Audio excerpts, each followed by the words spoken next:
Hey, James here from goodguitarist.com, and this is the B7 chord. We're going to show you how to play it, and we're also going to show you some things that you can focus on to make this chord sound even better. Hopefully you're following along with our free ebook, which you can find at goodguitarist.com. There's a link to that and a bunch of other stuff in the description down below. The ebook goes over the very basics of strumming and playing rhythm guitar. It's intended to help you build a solid foundation, and instead of avoiding bad habits, making good ones. To play this chord, the low E string will be omitted. We will ignore this string. On the A string, we'll take our second finger and place it on the second fret.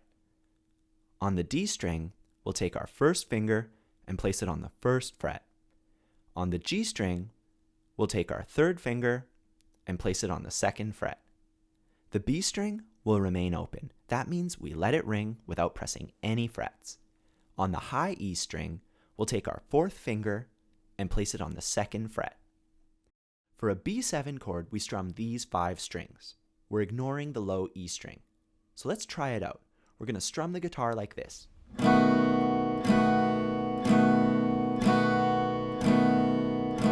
Just relax and get a feel for the chord. Don't worry if it's not perfect yet. We can work on that soon.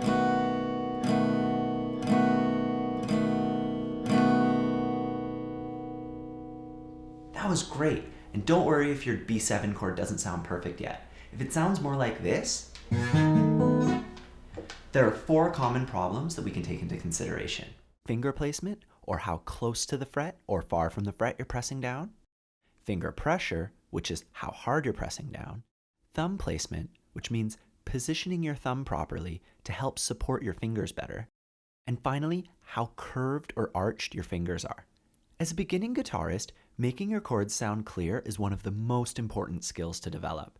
If you're on our site following along with the ebook, you'll find this information on pages 5 and 6. We recommend practicing that until you feel comfortable with at least a few of the chord shapes. Now we're going to do a clarity test to make sure the chord is ringing out properly.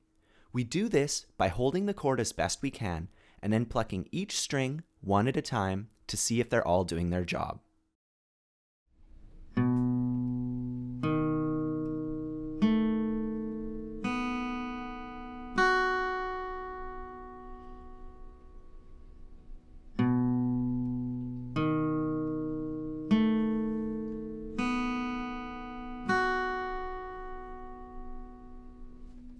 That's it for the B7 chord. And if you want to take it a step further, here's something to consider. We've shown you how to play B7 strumming just these 5 strings.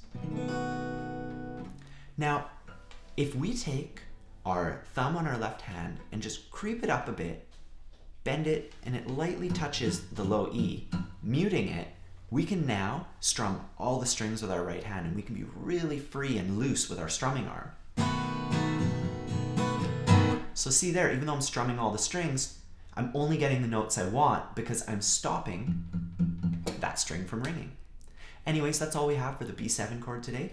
Don't forget to subscribe, check out our website, and visit us on social media. I'll see you next time.